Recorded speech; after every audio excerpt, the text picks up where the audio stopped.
Magandang umaga sa lahat. Magandang umaga po, ma'am. Wala bang liban sa klaseng ito? Meron po. Sige, pakitala na lang, Christine, at ibigay mo ito sa akin mamaya, ha? Opo, ma'am. Ngayon, bago tayo dumako sa ating bagong paksang tatalakayin, ay magkakaroon muna tayo ng mga kasunduan. Payag ba kayo? Opo. Sige. Ano ang inyong gagawin kapag ang buhok ay nagtuturo sa harapan? Sheila, makinig ko ng mabuti sa guro. Tama.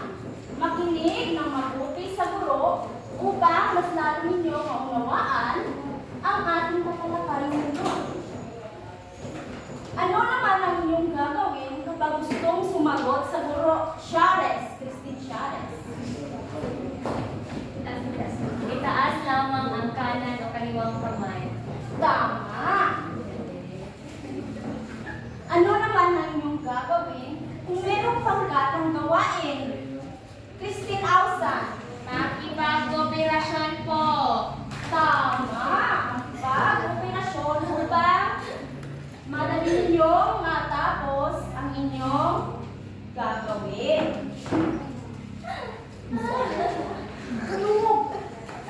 Pero bago yan, sino nakakaalala kung ano yung tinalakay natin noong nakaraang araw? Maria! Ang paksa natin na laki ng nakaraang araw ay ang mensahe ng butil ng kape. Maraming salamat, Maria. Yan na masigabong palakpakan si... Ngayon, bago tayo dumako sa ating bagong paksang tatalakayin, ay magkakaroon muna tayo ng gawain.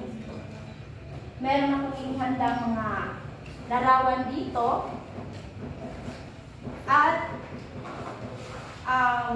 disposable Tupperware. Na ang nakapaloob dito ay ang mga pangalan ninyo. Kung sino yung mabubunot na pangalan, ay siyang tatayo at pupunta dito sa harapan upang bumunot sa larawan na kanyang ipapaliwanag dito sa harapan. Pero bago yan, narito yung mga ilang larawan na maaari niyong mabunot mamaya. Ang tawag pala sa ating gagawin ngayon ay pagbabalik tanaw sa nakaraan. Na ibig sabihin, ibabalik ninyo ang inyong mga sarili sa nakaraan. Halimbawa na lamang ito, sa larawang ito. Kapag ito ang nabunot ninyo, ay ibabalik ninyo ang inyong sarili sa nakaraan. Kung sakaling magiging 2 pesos ang kilo ng bigas, ano kaya mangyayari kapag itong presyo na ito ay magiging presyo natin sa ngayon? Sige, mag-umpisa na tayo. Naiintindihan na ba ang inyong gagawin? Opo. Sige.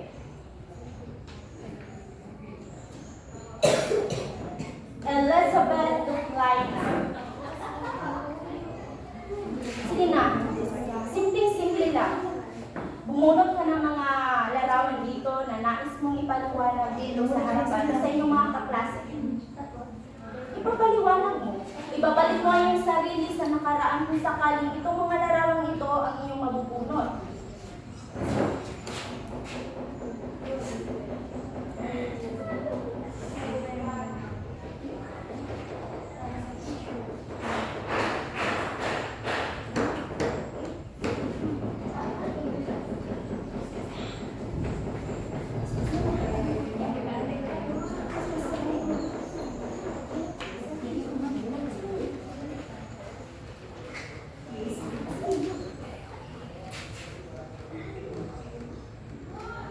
Minsan mo reply na.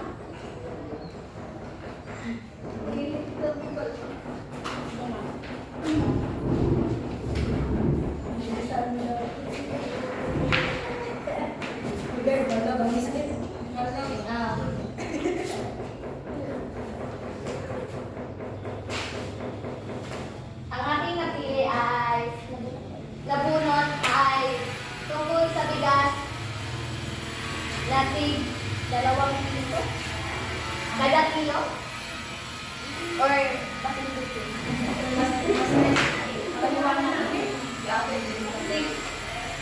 siguro kung hanggang ngayon, itong ang presyo ng bigas, siguro ang magsasaka ang kawawa dahil wala nang maibabalik sa kanila dahil parang ibinibigay na pwede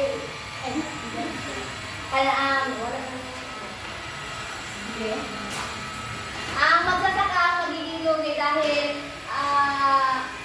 sa maintenance pala sa mga ng palay ay sobrang laking kantidad ang maipapalabas. Maraming salamat dahil nabigyan ng Wow Class C Duply na. 1, 2, 3, 1, 2, 3, wow! Kasunod ay si Maria Lechico.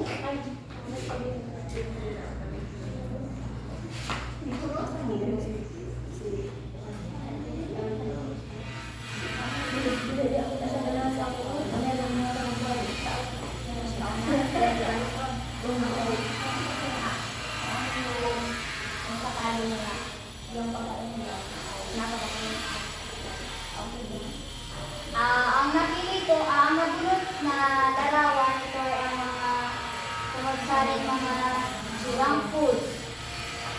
Kung aking nakikita, kung ikukumpara ko ngayon,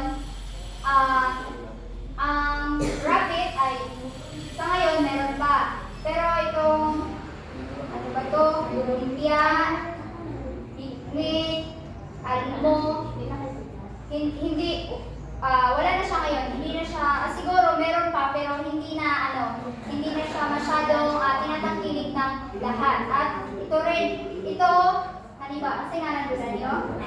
Nata, noon kami, bumibili dito kasi tinitinda, pero ngayon wala na. Basta, marami na nagbago doon, marami na nagbago. Pati feelings niya nagbago.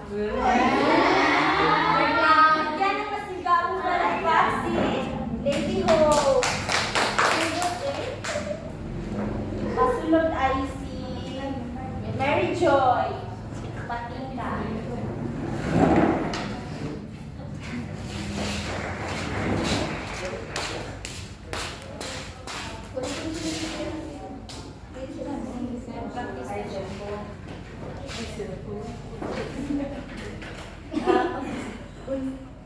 Huwag kang tumawag. Ito po yung napili ko. Dati, yung cellphone natin ay ano pa, keypad, which is, balat-balat mo tagtuklok-tuklok. Then, karon, sa ngayon, kay makikita natin na hindi na ito masyadong ginagamit ng mga tao kasi sa ngayon, yung mga cellphone ay puro na touchscreen na napaka-high-tech na talaga. Maraming salamat, Mary Joy. Bigyan ng gabong malakpak.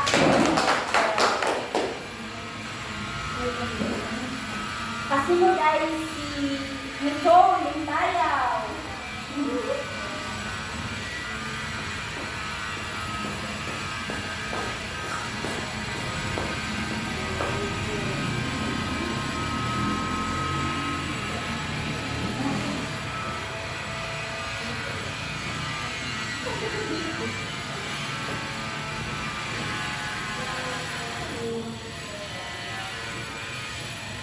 Okay, ang aking nabunot ay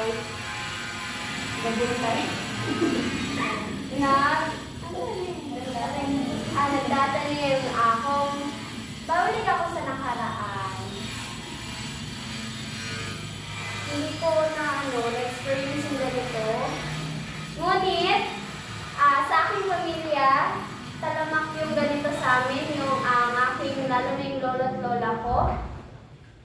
At naalala ko pa nung meron kami sa Zamboanga dati, meron kami nagtatrabaho yung lolo ko sa fishing port.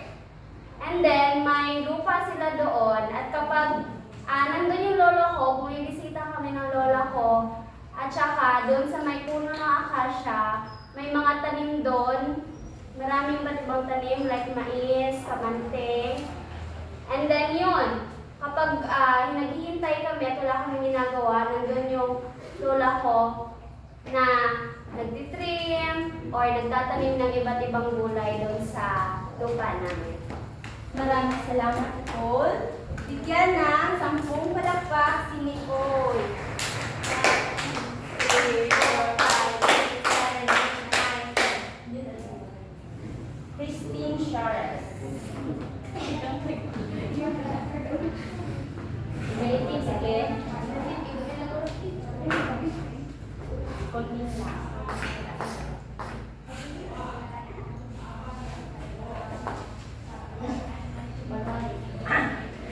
Ang aking nabunot na larawan ay ang bahay, munting bahay. Mga tulad natin, ito yung mga bahay na hindi naman natin matatawag na mahirap, pero talagang hindi naman talaga siya masasabi na mahirap ang nakatira dyan dahil nakadepende sa atin kung paano natin gagawin ang bahay natin. Kung gusto ba natin ng simple o yung malaki. Ito ay simple lamang na katulad dati na mas masarap tumira sa ganitong bahay kaysa sa mga malalaki na medyo sementado na hindi naman kaya na init kaayo. So, that's all. Palakpakan si Christine Shares. Maraming salamat, Christine. Kasunod ay si Charlene Torres.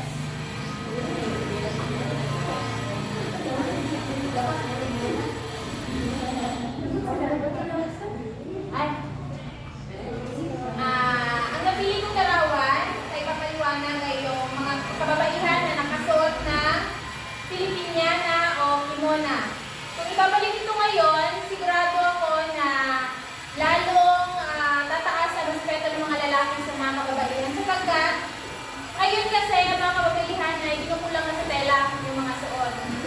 So, kung ibabalik to, siguro yung iba nababado yan, pero para sa akin, napakaganda kung ibalik talaga yung pagsusuot ng mga Filipiniano o kimona sapagkat ito talaga yung identidad ng pagiging Pilipina natin at ito yung nagsasagisag na ang babae ay dapat nire-respeto at minamahal. Tama. Maraming salamat, Charlene. Bigyan niya 10 bagsak si Charlene.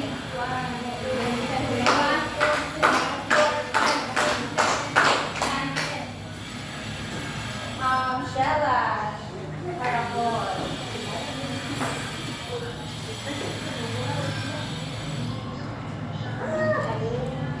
Experience lang. At magandang umaga sa lahat. At ang nabunod ko ay tungkol sa mga babaeng yung ng similya. Hindi, nag-ibot. Ito ay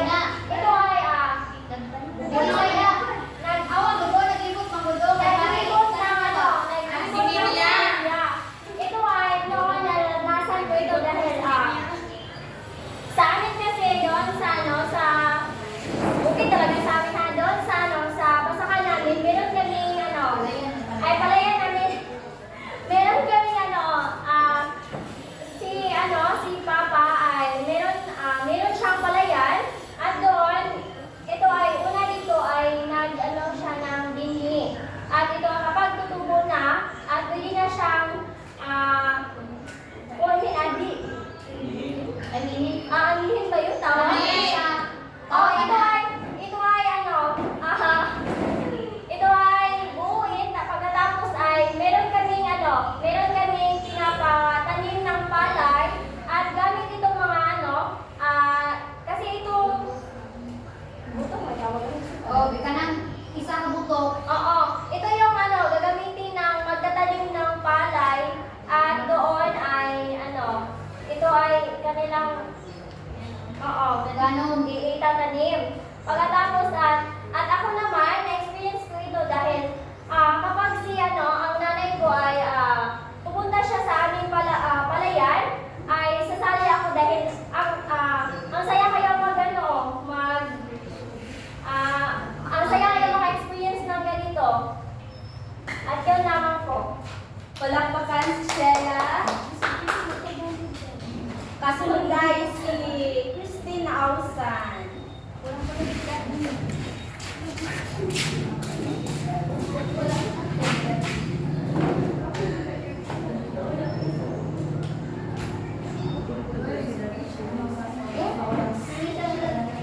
So, magandang umaga sa ating lahat. Alam ko naman na tayong lahat ay nakakaranas dito na di ba noon ay rough road lang, hindi semento ang daan, di ba? Tapos pag muhi na ka, pag-eskwela, di ba, mag-backline ka, nakasama yung mga kaklase natin. Alam ko naman na isa ito sa mga isa itong remembrance sa ating lahat kasi alam ko na nakakaranas kayo. Maraming salamat, Christine. Palakpakan si Christine. O, wala na mga tao. Kasunod ay si Geraldine Asinasta.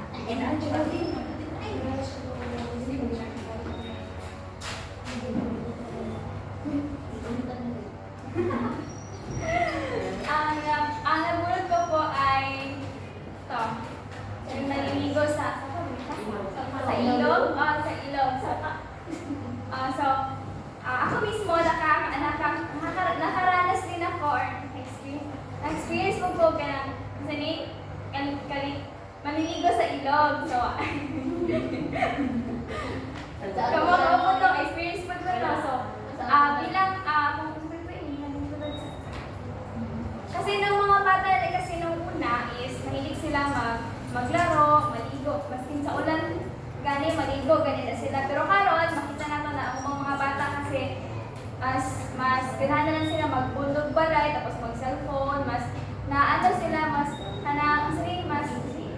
ganahan sila mag-cellphone na pero hindi na pareha sa una na magpuyog, magdula sa gawas, ganito. So makamis ng mga dula sa una. Maraming salamat, Geraldine. Bigyan ng tatlong palakpak si Geraldine. Kasunod ay si Feb Grazel. Oo, sir.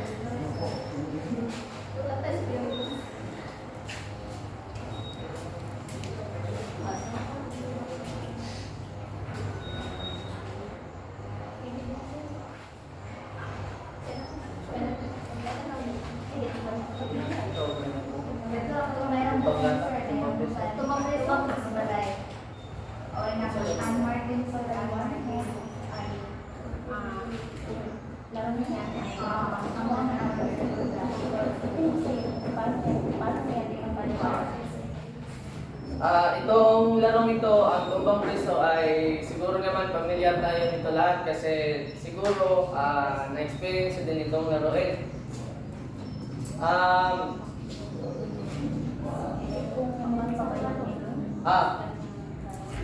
Itong ganitong laro siguro wala na siguro. Kasi kung meron man, ito ilan lamang kasi yung mga walang kakayanan siguro sa pagbili ng mga ng mga gadgets ngayon kasi makikita naman natin ma-observe naman natin sa ibang mga kabataan na kanilang kinahiligan ngayon ay maglaro sa cellphone na lang at pinipili nilang magtambay na lang sa bahay kaysa maglaro sa labas. Maraming salamat, Feb.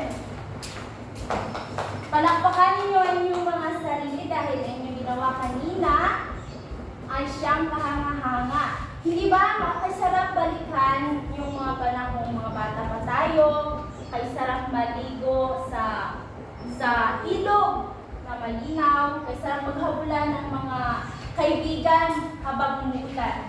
Ay sarap maglaro kasama ang mga kaibigan na kahit tinatawag lang tayo ng ating nanay,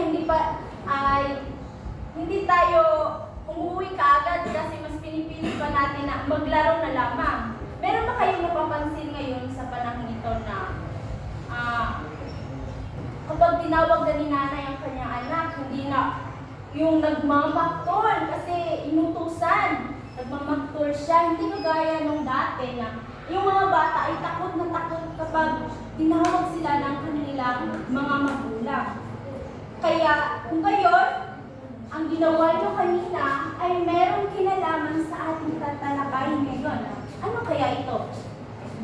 Jerlyn, meron ko bang ideya kung ano yung magiging paksang tatalakayin natin ngayon? Paumanhin po sapagkat wala po akong nabuong ideya kung ano ang talakay paksa. Subalit, pakiramdam ko ay malaki yung kaugnayan ng isinagawa kaninang pagbabalik tanaw sa nakaraan sa paksa ngayon. Tama. Meron pa bang ideya? Lady Ho!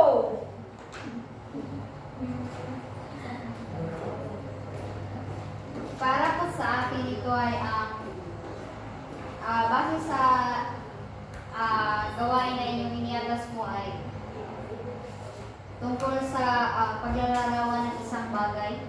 Tama. Ito ay ang abstract na di ba? Ano na lang? Abstract na paglalarawan. Sino may ideya kung ano ang abstract na paglalarawan? Geraldine, meron ba bang ideya kung ano yung abstract na paglalarawan? Kahit konting hinuha lang batay sa inyong ginawa kanina.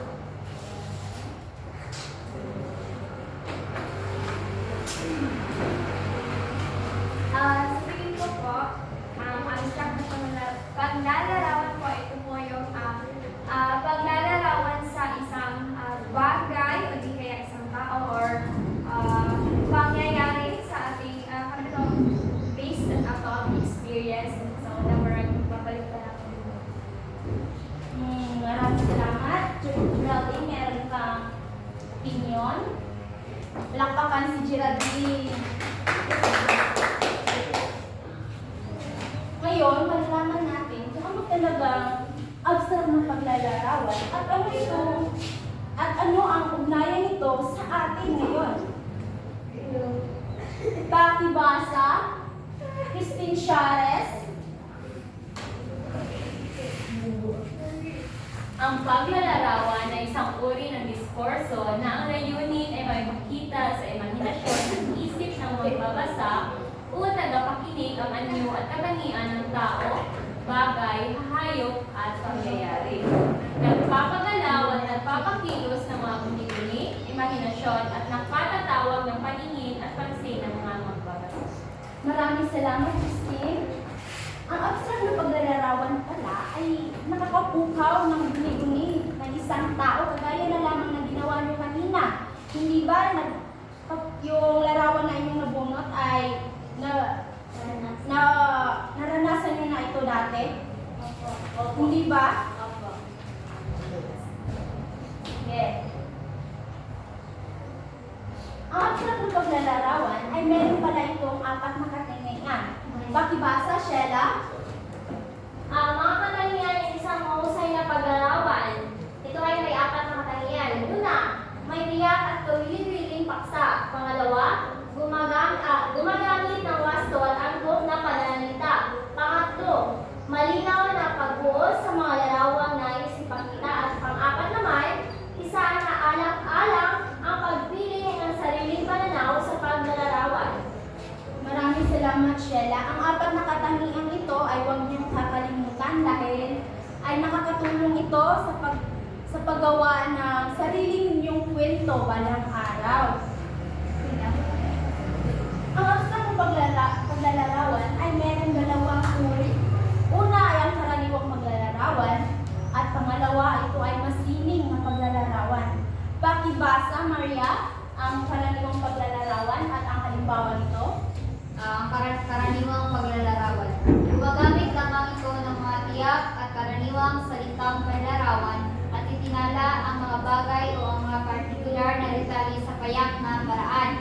Halimbawa, maganda si Mate. Maamo ang kanyang mukha, lalo pang binatingkad ng mula-mula niyang pisngi. Mahaba ang kanyang buhok na umabot hanggang baywang. Balinginitan ang kanyang katawan, nagayan naman ang kanyang taas. Binagayan naman ang kanyang taas. Maraming salamat, Maria. Ngayon, Jerlyn, meron ka bang isang halimbawa tungkol sa karaniwang paglalarawan? Okay. Ang ating silid-aralan ay medyo marumi. Maraming mga alikabok at mga cobwebs na kumakapit sa mga gilid. Meron din mga natuklap na mga pintura at mga gulo-gulong upuan. Kaya masasabi kong magulo talaga at marumi ang silid-aralan. Maraming salamat, Jerlyn. Yan ay halimbawa ng karaniwang paglalarawan. Ngayon, sa masining ng paglalarawan, pakibasa, Nicole. Ang siring ng paglarawan, may layunin itong makahiling ng kalooban ng tagamakinig o mambabasa para mahikayat silang makiisa sa guni-guni o sadyang naranasan nitong damdamin sa inilalarawan. Halimbawa, muling nagkabuhay si Venus sa katauhan ni Atet. Ang maamon ng mukha o tila anghel ay sadyang nakukumalingan ng mga anak ni Adan. Alon-alon ang kanyang buhok na bumagay naman sa kainggit-inggit niyang katawan at taas. So sa aking na obserbahan sa halimbawa, gumamit ng mga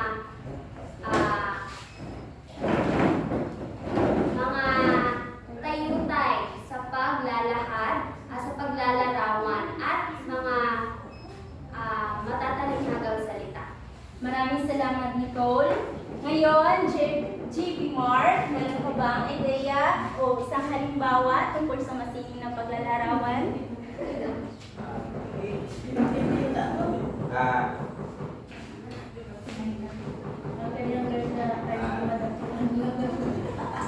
Bini-bini tila ay napakaganda mo. Maaari ka bang sumama sa aming organisasyon kung saan may itubo kami na isang grupo na kung saan nila yung para tumulong sa mga kapwa.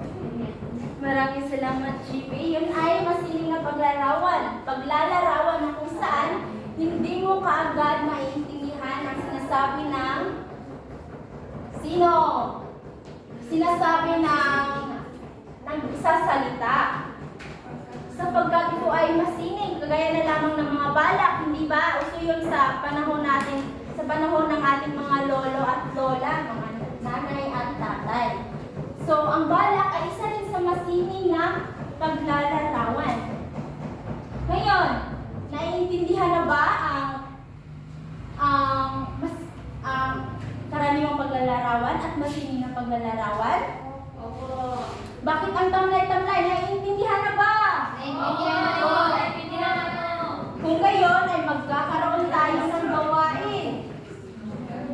Kahatiin ko ang klase sa dalawang pangkat. Pero bago yan, narito ang ating pamantayan.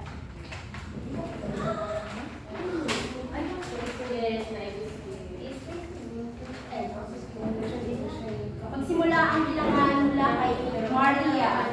1,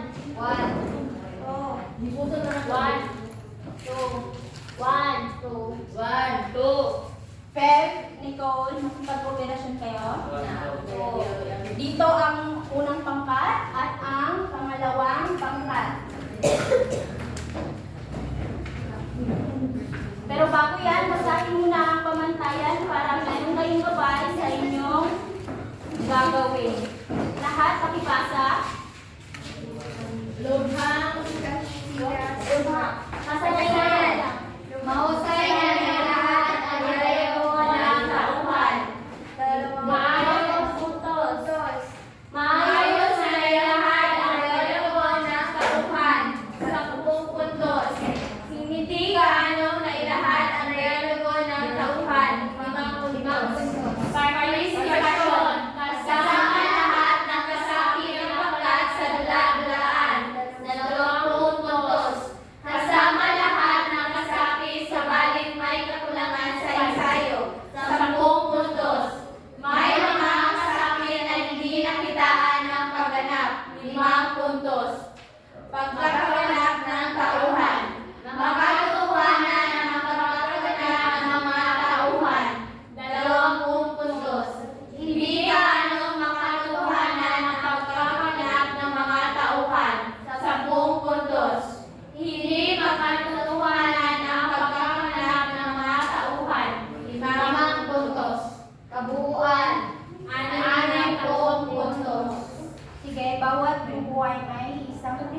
representante o pamumuno sa inyong gagawin.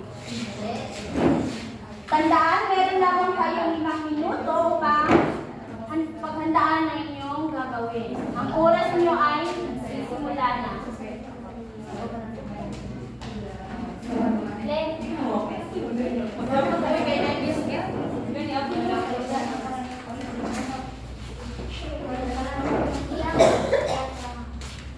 Siya ay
Oras niyo ay natapos na. Oras na upang lahat ninyo o isasalulan ninyo ang inyong pagsasalita. Unang pangkat ay mauuna. Sige na, ikaw na. Ako man.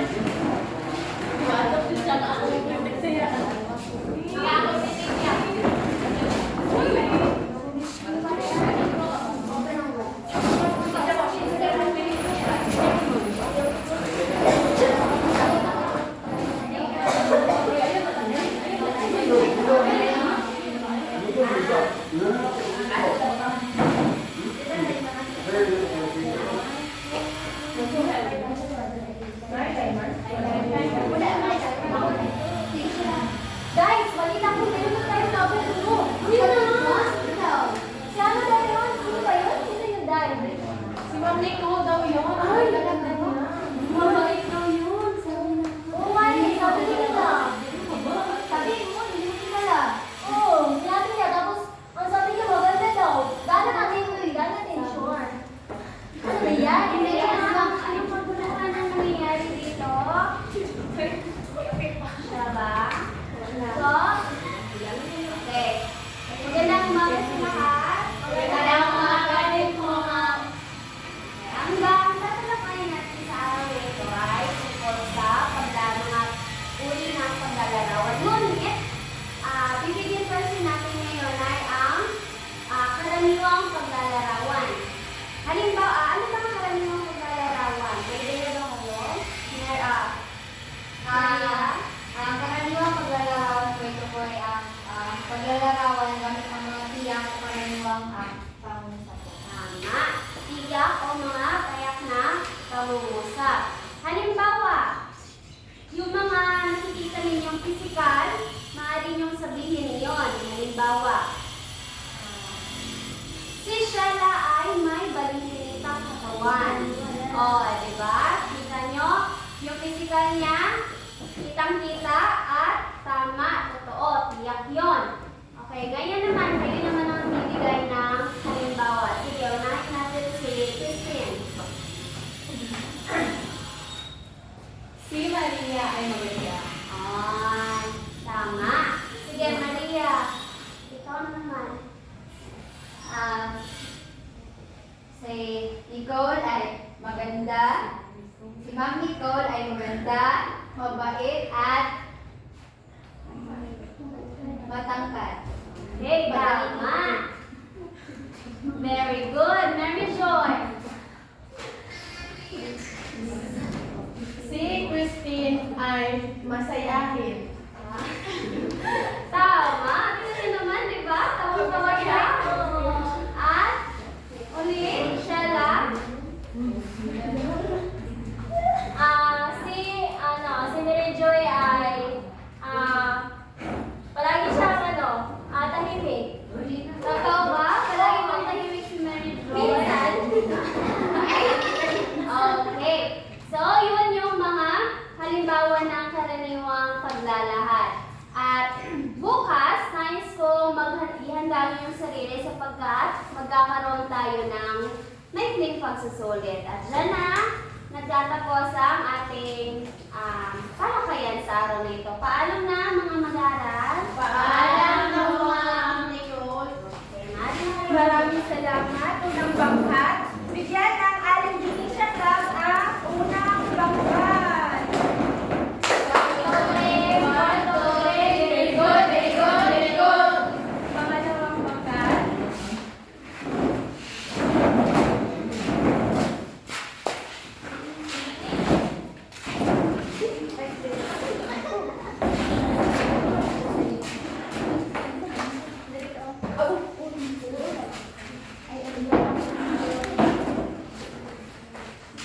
Magandang umaga sa lahat. Ngayon ipapakita namin ang mga eksena kung paano magmamarites ang mga magkakaibigan. Ang tamang pagmamarites ay matutunghayan ninyo ngayong umaga. Asan na ba yung mga kaibigan ko? Uy, tumaan! Nakita mo ba yung tumaan? Isang hakbang dalawang kembot, tumaan! Hindi mo nakita, no? Hindi mo nakita. Ay, naku, pag makita mo, yung daw nasa kanya iba naman. Ano? Ay, grabe yung maglakad. Ay, naiiwan yung kit niya. Grabe! Tapos may tumama. May tumama kanina. Hindi ko talaga nakita. Akala mo, may hinging tao eh. Bumulong, ang lakas. Grabe. Iba talaga. Siguro yung pagtawa niya kay pumutot, sabay pumutot. Oo, iba naman yun. Pag may amoy, alam na. Patay. Baka hindi lang yun, utot eh. Baka may kasama na yun. Oy, wag mong mag-spray. Tawa. Teka. Tapay muna tayo doon sa kalendar niya. Pangit yung lasa ng mapuntahin dun eh. Ulang ang dagat. Marami sa tatong sige na. Alam ko naman na ang baka kumain eh. Ay, hindi ko na to. Nakakaubos na rin ang pintero ko. Kahapon naman. Dahil dapat na kayo masyadong para kayo. At yun lamang po. Maraming salamat. Tuwa ko sa pangalawang bangkat.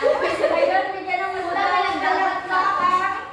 Pangalawang bangkat. Kulang sa dagat.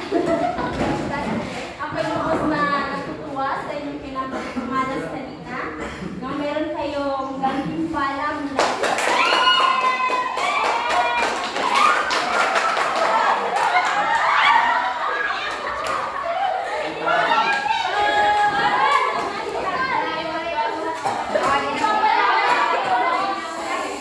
Gusto niyo bang malaman kung napunto sa natuhan niyo? Sige. Sa unang bangkat ay binigyan sila ng 20 puntos dahil sa kasanayan ay mahusay na nailahad ang dialogo ng mga tauhan. Sa partisipasyon naman ay lahat naman ay makikipag-cooperate. Sa paggaganap ng tauhan ay binigyan ko rin sila ng 20 puntos.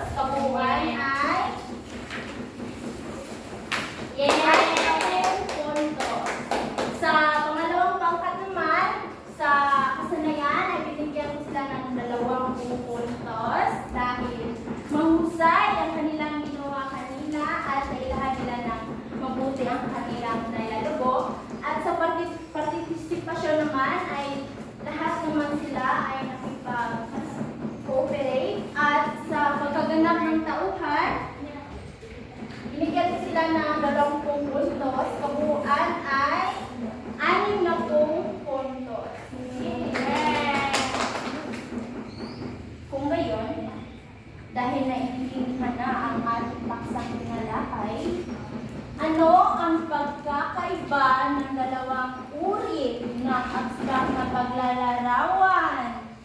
Sheila! Ano ang pagkakaiba ng dalawang uri?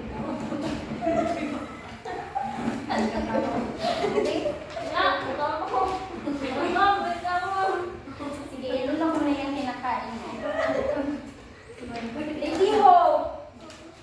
Ang pagkakaiba ng karaniwang paglalarawan at masining na paglalarawan ang karaniwang paglalarawan ito ay from the word karaniwan.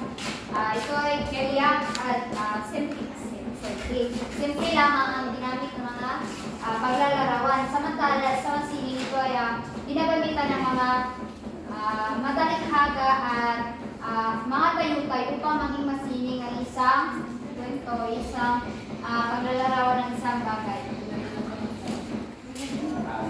Maraming salamat po. Tumay ka nga ang nakilig kanina sa ating talakayan. Wala na bang mga katanungan?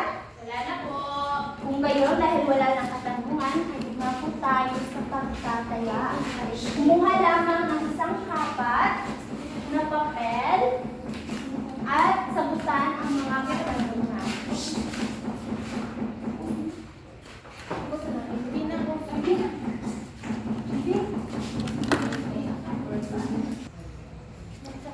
Magandang umaga sa lahat. Magandang umaga kayo. Okay lang po.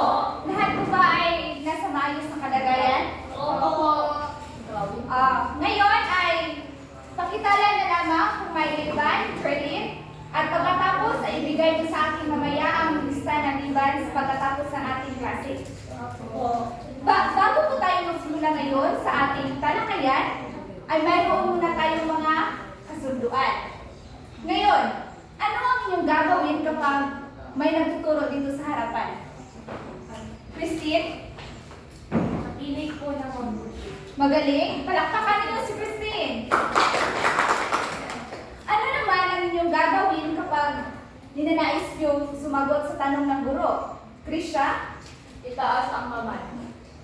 Magaling? Palakpakan niyo si Krisha! Kapag may pagkatang gawain naman na ibibigay ang inyong guro, ano ang inyong gagawin? Jumarine? Makilahok at mumulong. Makilahok at tumulong. Palakpakan niyo si Jumarine. Pakibasa na lang ng mga kasunduan. Sabay-sabay. Makasunduan. Makinig ng mabuti. Itaas ang kamay. Makilahok at tumulong. At para sa karagdagang kasunduan natin ngayon, ay ninais kong itago ninyo ang inyong mga telepono at paki-silence mode na lamang ito upang hindi ito makaantala sa ating pagtalakay. Kaya, at kung sino man ang kumakain pa dyan, inaanyayahan ko po kayo na tapusin nyo na ito sapagkat magsimula na po ang ating klase. Ngayon ay, sino ang nakakaalala sa ating paksang tinalakay kahapon? G. Marlin? Tungkol po ito sa abstract na paglalarawan at meron itong 4 na katanungan at 2 uri. Yun ay karaniwang paglalarawan at masining na paglalarawan. Magaling! Bigyan nyo ng 3 bagsak si G. Marlin. Ngayon ay handa na ba kayo sa ating paksang tatalakay ngayon? Opo. Pero bago po yan ay may ihanda akong gawain at hahatiin ko kayo sa higit ko konti lang kayo sa pagkaya hahatiin ko lamang kayo sa 2 pangkat. Magbilang ng 1 hanggang 2. 2, 1, 2. Dalawa. Isa. Ang inyong numero ay siya pamagitan sa inyo ang inyong pangkat. Ngayon ay pupunta na kayo sa inyong pangkat sa 10 bilang. 1. Dito ang unang pangkat, pangalawang pangkat.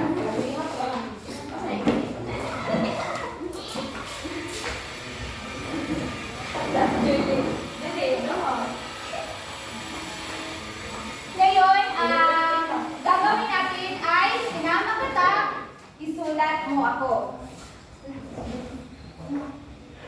Lahat po ba ay nasa kanilang pangkat na? Opo. Basta minuto. Sabay-sabay. Isulat sa nakaraang papel ang salitang gamit ang mataling marker at pen na hawak ng bawat isa.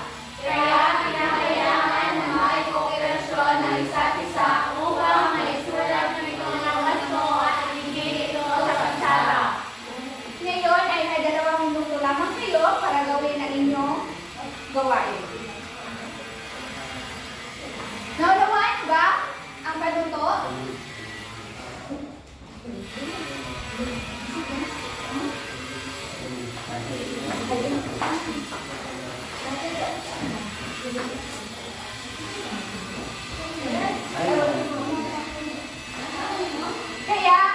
Kaya dito masusukat natin kung may kooperasyon ng lahat. Italin niyo muna ang mga marker pen niyo para hindi kayo mantala sa inyo pagsulat. At pagkatapos nyo na tali ang inyong marker pen ay pumili kayo ng isang representante upang bumunot ng inyong mga letra o salita na isusulat sa inyong papel.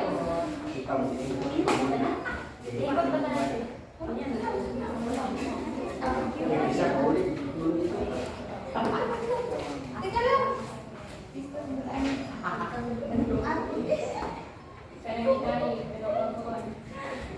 Langko ka na mo? Dili ko yung anak ka dili. Malaya ka ngayon siya. Sige ako kadaya. Dati na yung magbibigay ko yan. Malaya ka na lang. Ginawa ka ng gabi.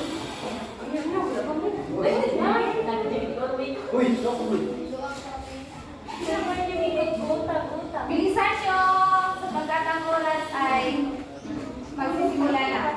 Magdala po kami ng tingin. Oo, magdala po kayo.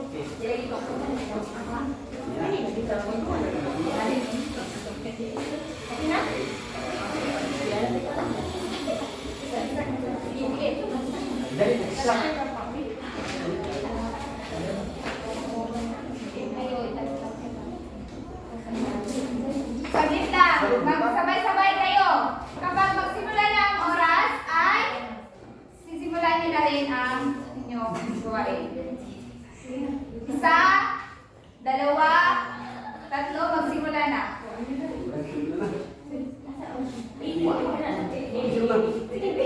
Uy, asal na rin.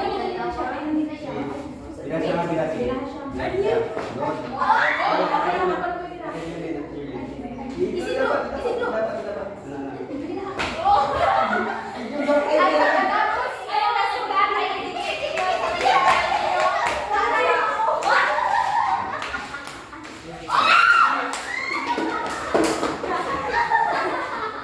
na sa ganyan mo.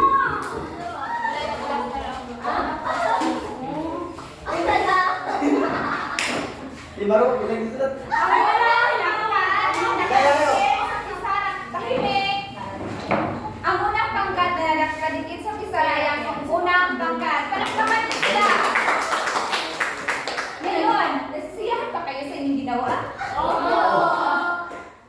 Alam niyo ba na ang ginawa niyo ay may kahawig o ito ang naging daan para sa ating paksang tatalakayin ngayon. Ngayon, base sa inyong ginawa, ano ang ating paksang tatalakayin ngayon? Jordy?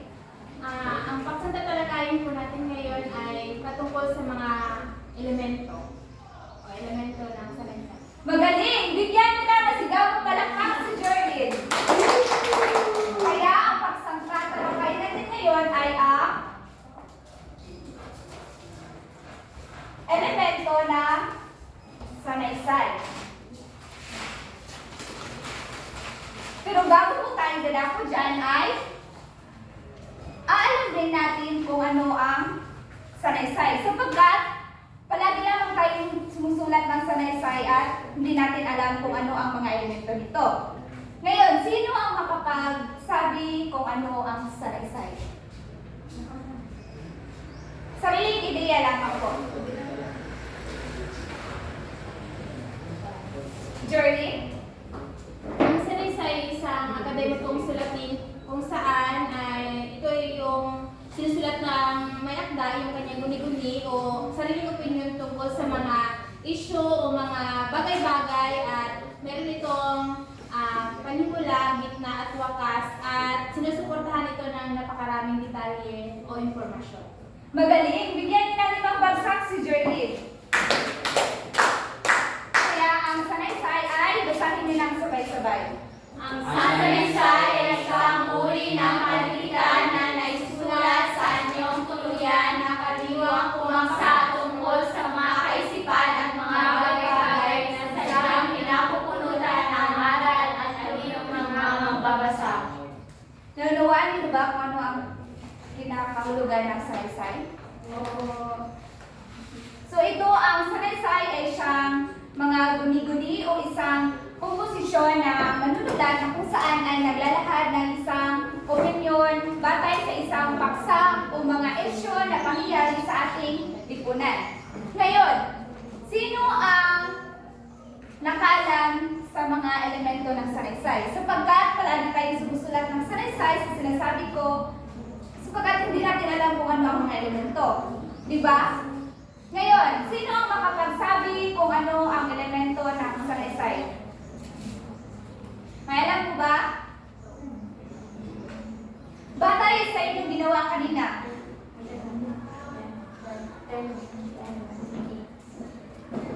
Sige. Ang unang elemento ng sanaysay ay ang tema at lalaman. Ano kaya ito? May alam ba kayo kung ano ang tema at lalaman? Jelly? Sa aking sariling ideya po, ang tema ay ang pinapaksa ng isang sanaysay habang ang ilalaman naman ay ito ang isang nagiging isang pinaka-importanteng bahagi ng sanaysay sapagkat dito nakapaloob ang mga ideya ng sumulat ng isang sanaysay. Magaling! Palakpakan niyo ang inyong kaklase, si Jelly Mar.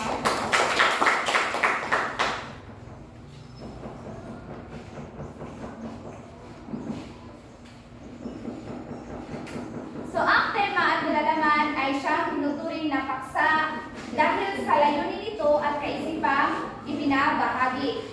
Kaya nga, sinasabing tema o ito yung pinakapuso ng isang komposisyon. Kaya ito ang tema at nilalaman. Ang susunod ay ang anyo at istruktura. Basahin ang sabay-sabay. Maayos na pagkasunod-sunod ng mga ideya o pangyayari sa isang paksa. Sino ang makapaglahad ng kanilang naunawaan patungkol sa hulugan na binigay? May ibang kamay mo dyan? Nicole. Sa struktura ko, sa pagsulat ng sanaysay, dapat na maayos ang pagkakasunod ng mga ideya, hindi yung nasa simula ka pa lang, naging paligoy-ligoy ng iyong mga sinasabi. Dapat maayos ito at nagkakasunod-sunod. At halimbawa rin, nasulat mo na yung isang pangyayari, pagkatapos,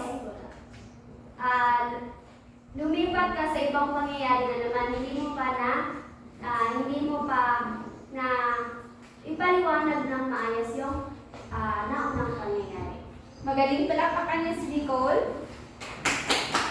Dito sa istruktura, sinasabi na ang pagkasunod-sunod ng mga ideya. Kaya nga, may anyo at istruktura ang pagsusulat ng sanaysay sapagkat kinakailangan na may pagkasunod-sunod ang pangyayari upang hindi malito ang mababasa kung ano ang mensahe na kinapaloob sa isang paksa.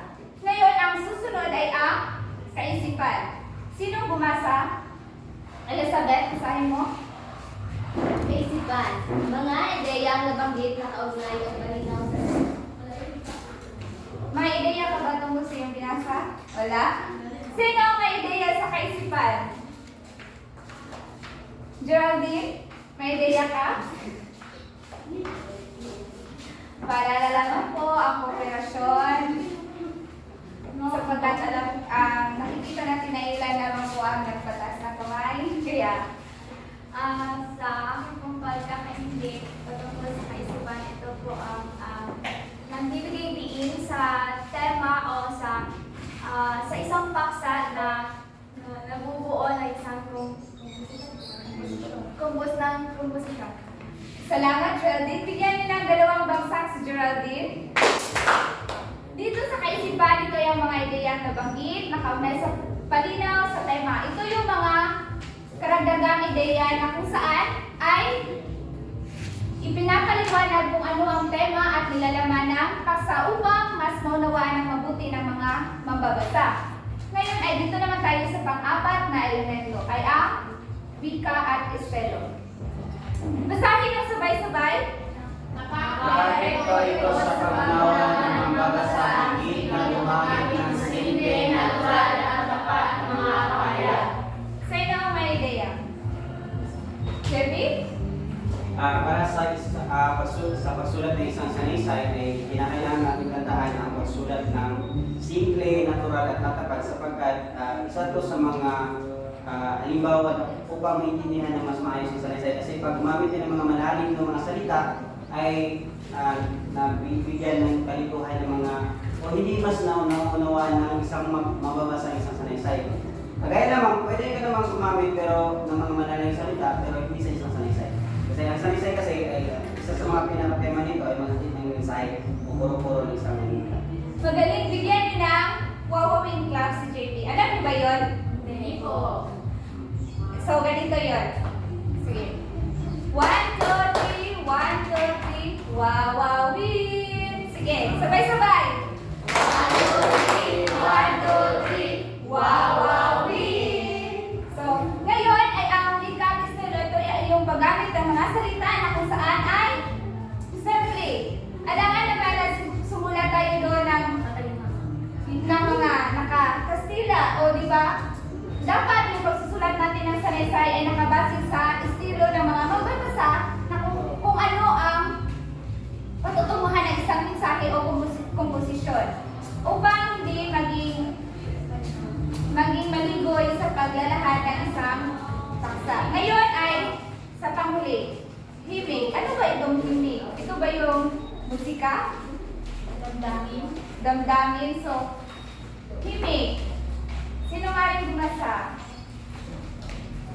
Dito. Christine? Himig, nagpapahiwatig ng kulay o kalikasan ng damdamin.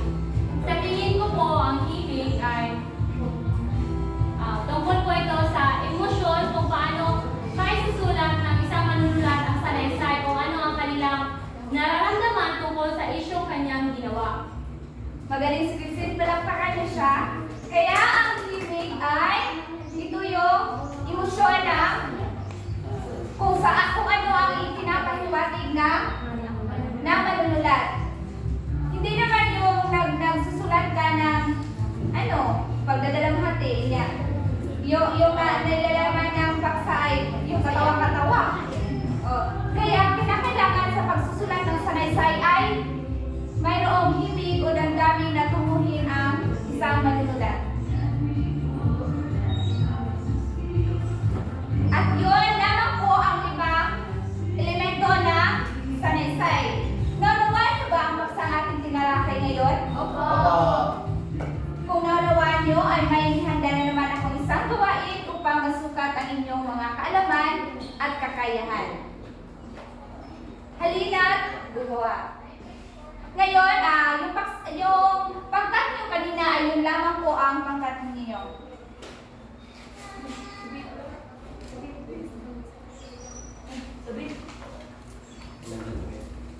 Punta na kayo sa inyong pangkat. Ngayon ay pili kayo ng isang representante upang bumunod sa kung ano ang inyong gagawin sa punto ito.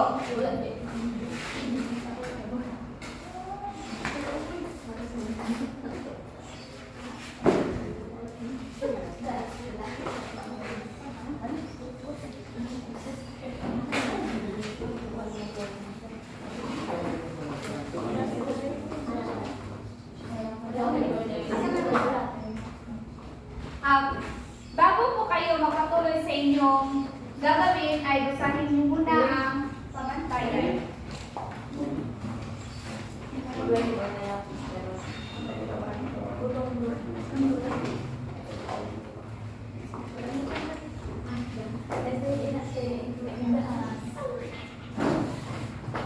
Basahin ng sabay-sabay ang pamantayan.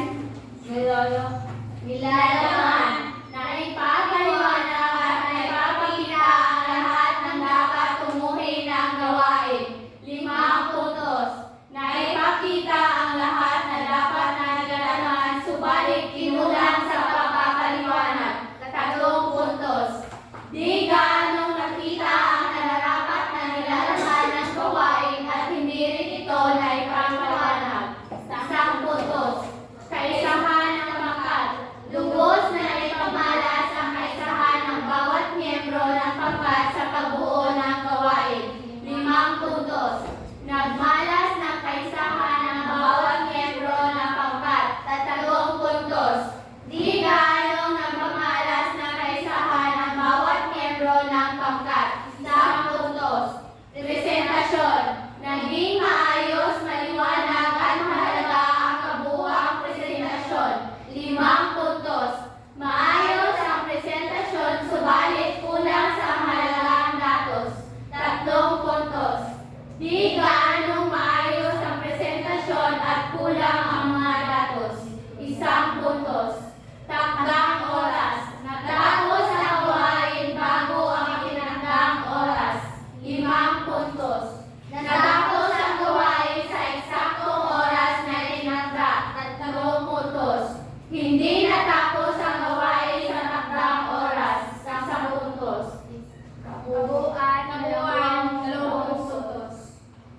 Ngayon ay may 2 minuto lamang kayo at 5 minuto sa paghahanda at 2 minuto sa paglalahad.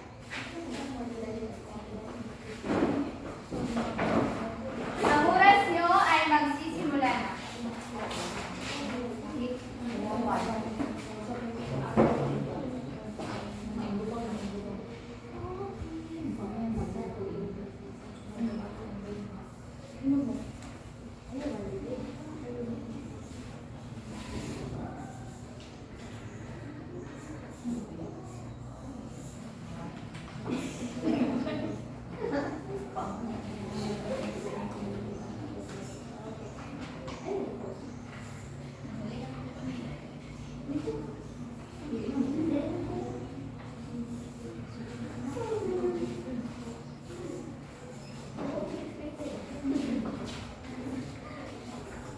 Paalala lamang po ang kooperasyon ng bawat membro.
sanaysay. Pangalawa naman po ay yun, isutura ko yung pagkasunod-sunod ng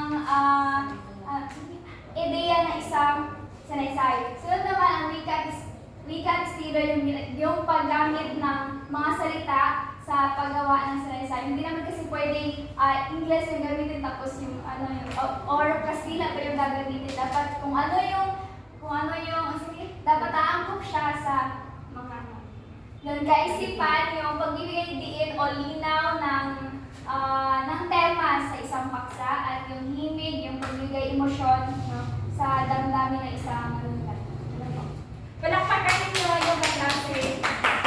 Ngayon ay ang oras naman ay para sa pangalawang pangkat.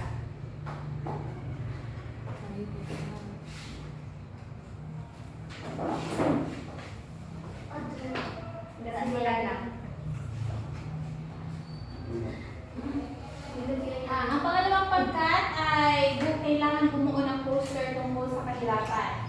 So, batay sa inyong nakikita, alam niyo na talaga ang mensahe tungkol sa kahirapan dahil dito si Juan de la Cruz na isa na lang ang ngipin dahil sobrang hirap ng buhay, nabuwal na yung iba, ay nakatali sa kadena ng kahirapan kung saan nahihirapan siyang abutin ang success at tagumpay ng buhay dahil nakatali pa rin siya sa kahirapan.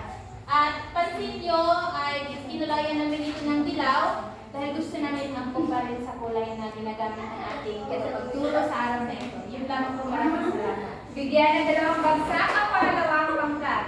At ngayon ay dadako na tayo sa pagbibigay ng inyong mga puntos. Una tayo sa unang pangkat. Sa nilalaman ay parang nakulangan ako ng konti sa pagpapaliwanag kaya bibigyan ko lamang kayo ng 4 na puntos. Sa kaisahan ng pangkat ay nakilahok naman ang lahat kaya bibigyan ko kayo ng 5 puntos. Sa presentasyon naman ay napresenta naman ng inyong kasamahan at may pagkalito lang siya sa kung ano ang ibabahagi niya sa inyo kaya bibigyan ko lamang kayo ng 4 na puntos. At sa takdang oras naman, at natapos kayo sa takdang oras ay bibigyan ko kayo ng 5 puntos. Kaya kayo ay may 18 puntos. Palakpakan nyo yung mga sarili. Ngayon, dadako naman tayo sa pangalawang pangkat.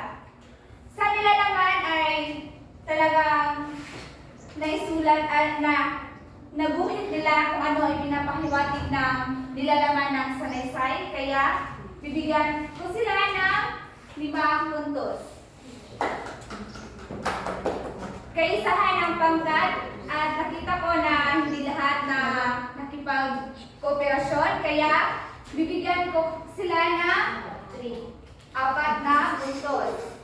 Sa presentasyon naman ay na-satisfy naman ako, kaya bibigyan ko na 5 puntos. At sa takdang oras naman ay lampas sila sa oras, kaya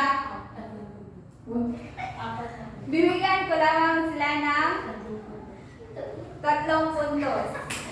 Kaya mayroon silang 17 puntos. Palakpakan nyo yung mga sarili. Sa kabuuan ay ikinagagalak ko at ako ay nasisiyahan sapagkat ipinakita nyo ang inyong buong husay sa pagguhit at sa pagbuo ng isang graphic organizer na kahit nalilituhan kayo kung anong graphic organizer ang inyong gagawin. Kaya ay isang karangalan po sa inyong lahat ng inyong pinapakita sa araw na ito. Bigyan niyo na masigawang palakpakan niyo mga sarili. Ngayon, ano nga ang 5 elemento ng sanaysay?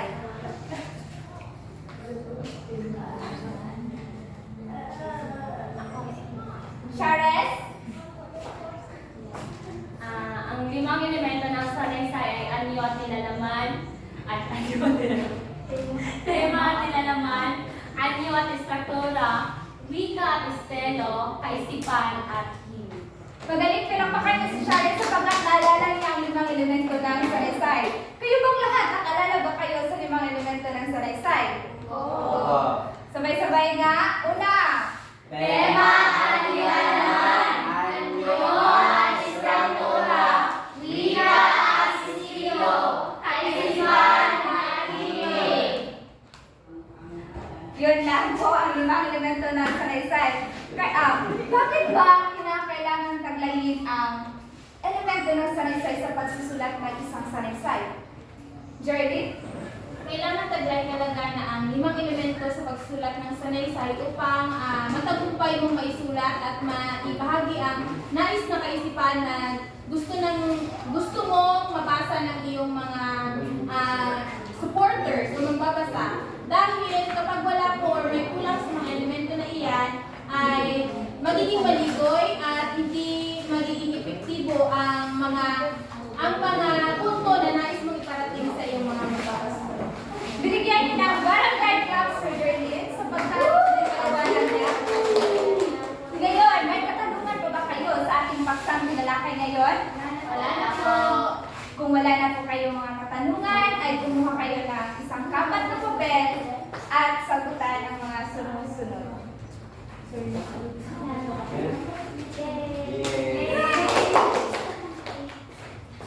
Okay na, okay na.